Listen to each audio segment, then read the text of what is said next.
Apple എന്ന വാക്ക് കേട്ടാൽ കുറച്ചു കാലം മുൻപ് വരെ നമ്മുടെ മനസ്സിൽ ആപ്പിൾ എന്ന പഴമായിരുന്നു ഉണ്ടായിരുന്നെങ്കിൽ ഇപ്പോൾ ആ വാക്ക് പ്രീമിയം ടെക് ഭീമനായ ആപ്പിളിൻ്റെ ലോഗോയെയാണ് മനസ്സിലേക്ക് കൊണ്ടുവരുന്നത്. ഒരു ഭാഗം മാത്രം കടിച്ചെടുത്ത ആപ്പിൾ പഴം ലോഗോ ആക്കി മാറ്റിയതിന് പിന്നിൽ രസകരമായ ചരിത്രമുണ്ട്.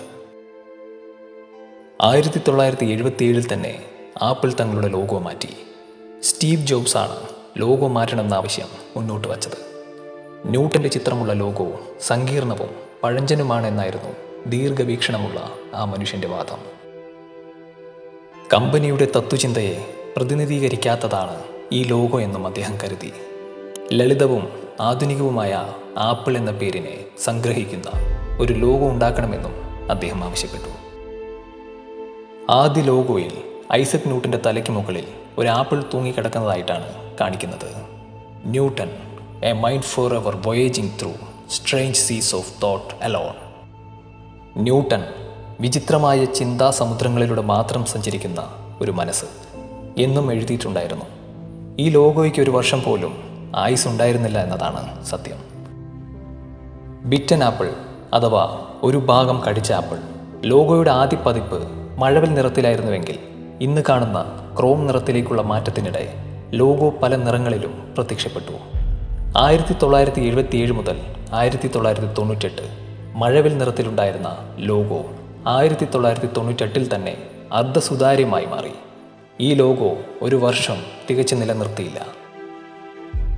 1981 എന്തുകൊണ്ടാണ് ആപ്പിൾ എന്ന താങ്കളുടെ കമ്പനിക്ക് പേരിട്ടത് എന്ന് ചോദിച്ച പത്രക്കാരനോട് ആപ്പിൾ സ്ഥാപകനായ സ്റ്റീവ് ജോബ്സ് പറഞ്ഞ മറുപടി എനിക്ക് ആപ്പിൾ കഴിക്കാൻ ഇഷ്ടമാണ് എന്നതാണ്. തനിക്ക് അത്രയ്ക്ക് ഇഷ്ടമുള്ള ഒന്നാണ് ആപ്പിൾ എന്ന മറുപടി കഠിനാധ്വാനിയായ മനുഷ്യനിൽ നിന്നും കേട്ടതോടെ ടെക് ലോകം ഇത് പുതിയ ചരിത്രം കുറിക്കാനുള്ള തുടക്കമാകണമെന്ന് മനസ്സിലാക്കിയിരിക്കണം. മുകളിൽ സൂചിപ്പിച്ചതുപോലെ 2 പ്രധാന മാറ്റങ്ങളാണ് ആപ്പിൾ ലോഗോയുടെ മൊത്തം ഡിസൈനിൽ ഉണ്ടായിട്ടുള്ളത്. ഇത് ആദ്യ ലോഗോയും രണ്ടാമത്തെ ലോഗോയും തമ്മിലാണ്. പിന്നീടുണ്ടായ മാറ്റങ്ങൾ രണ്ടാമത്തെ ലോഗോയുടെ നിറത്തിൽ മാത്രമാണ്. 1976 റൊണാൾഡ് വെയ്നാണ് ആദ്യത്തെ ആപ്പിൾ ലോഗോ ഡിസൈൻ ചെയ്തത്. ഗുരുത്വാകർഷണ നിയമം കണ്ടെത്തുന്നതിലേക്ക് ഐസക് ന്യൂട്ടനെ നയിച്ച സംഭവമായിരുന്നു ഈ ലോഗോയുടെ തീം. ബിറ്റൻ ആപ്പിൾ ലോഗോയുടെ ആദ്യ പതിപ്പിൽ മഴവില്ല് നിറമുണ്ടായിരുന്നു. 1977 മുതൽ 1998 വരെ ഇതേ നിറത്തിലുള്ള ലോഗോ തന്നെയാണ് കമ്പനി ഉപയോഗിച്ചത്. ചുവപ്പ്, ഓറഞ്ച്, മഞ്ഞ, പച്ച, നീല, ഇൻഡിഗോ, വയലറ്റ് എന്നീ മഴവില്ല് നിറങ്ങളാണ് ഇതിലുണ്ടായിരുന്നത്. എന്നാൽ മഴവില്ല് നിറങ്ങളുടെ ശരിയായ ക്രമം പാലിക്കാതെയായിരുന്നു ഇത് നൽകിയിരുന്നത്. 1977 ഒരു ഭാഗം കടിച്ച ആപ്പിളിൻ്റെ ലോഗോ പുറത്തിറങ്ങുന്നത്. റെജിസ് മക്കന്നയിലെ കോർപ്പറേറ്റ് ലോഗോ ഡിസൈനറായ ജോബ് ജനോഫാണ് ആപ്പിളിന് വേണ്ടി ഈ ലോഗോ ഡിസൈൻ ചെയ്തത്. ബിറ്റൻ ആപ്പിൾ എന്ന് വിളിക്കുന്ന ഈ ലോഗോ ഇന്ന് പ്രായഭേദമന്യേ ലോകത്തിലെല്ലാവരും തിരിച്ചറിയുന്ന ലോഗോകളിലൊന്നാണ്. ആപ്പിളിൻ്റെ ആദ്യ ലോഗോ ഒരു ഭാഗം കടിച്ച ആപ്പിൾ ആയിരുന്നില്ല. ഐസക് ന്യൂട്ടൻ്റെ തലയിൽ ആപ്പിൾ വീഴുന്നത് പോലെയുള്ള ഒരു ലോഗോ ആയിരുന്നു. ആപ്പിൾ സ്ഥാപകനായ സ്റ്റീവ് ജോബ്സ് ആണ് പുതിയ ലോഗോ ഡിസൈൻ ചെയ്യണമെന്ന തീരുമാനത്തിലെത്തിയത്. ആപ്പിൾ ലോഗോയുടെ ചരിത്രവും പരിണാമവും വിശദമായി നോക്കാം. ആപ്പിളിൻ്റെ പുത്തൻ ഉൽപ്പന്നങ്ങൾ ലോകത്തിനു മുമ്പിൽ അവതരിപ്പിക്കുമ്പോൾ ഒരു നിമിഷം എല്ലാവരും ഓർത്തുപോയി ആ മുഖം. സ്റ്റീവ് ജോബ്സ് ഈ ലോകത്ത് തന്നെ മാറ്റിമറിച്ച ടെക്നോളജി വിപ്ലവകാരിയാണ് അദ്ദേഹം. 10,000-കണക്കിന് മാധ്യമപ്രവർത്തകരുടെയും മാധ്യമങ്ങളുടെയും എല്ലാം ശ്രദ്ധ അങ്ങോട്ടായിരുന്നു. എന്താണ് ആപ്പിൾ പുറത്തുവിടാൻ പോകുന്നത്? ഇത്രയും പ്രാധാന്യത്തോടെ പുറത്തിറങ്ങുന്ന മറ്റൊരു ബ്രാൻഡും ടെക് ലോകത്ത് തന്നെയില്ല. 39 വർഷം മുമ്പ് സ്റ്റീവ് ജോബ്സിൻ്റെ തലയിൽ ഒരു ആപ്പിൾ വന്ന് വീണപ്പോൾ മാറിയത് ലോകത്തിൻ്റെ തന്നെ തലവരെയാണ്. ഡിജിറ്റൽ സാങ്കേതിക വിദ്യയുടെ മാന്ത്രിക വടി കൊണ്ട് സ്റ്റീവ് തൊട്ടപ്പോൾ നമ്മുടെ കാഴ്ചയും കേൾവിയും എഴുത്തും ജീവിതം തന്നെ മറ്റൊന്നായി തീർന്നു.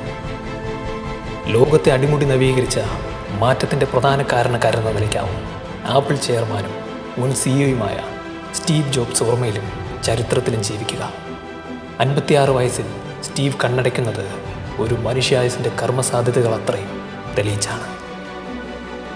കമ്പ്യൂട്ടർ, മൊബൈൽ ഫോൺ, സംഗീത വ്യവസായങ്ങളെ സാങ്കേതികത കൊണ്ട് പുനർനിർവചിക്കാനും ഐമാക്, ഐപോഡ്, ഐഫോൺ, ഐപാഡ് തുടങ്ങിയ എക്കാലത്തെയും പ്രിയപ്പെട്ട ഗാഡ്ജറ്റുകളിലൂടെ ലോകത്തിൻ്റെ ജീവിതശൈലി തന്നെ മാറ്റാൻ അദ്ദേഹത്തിന് കഴിഞ്ഞു.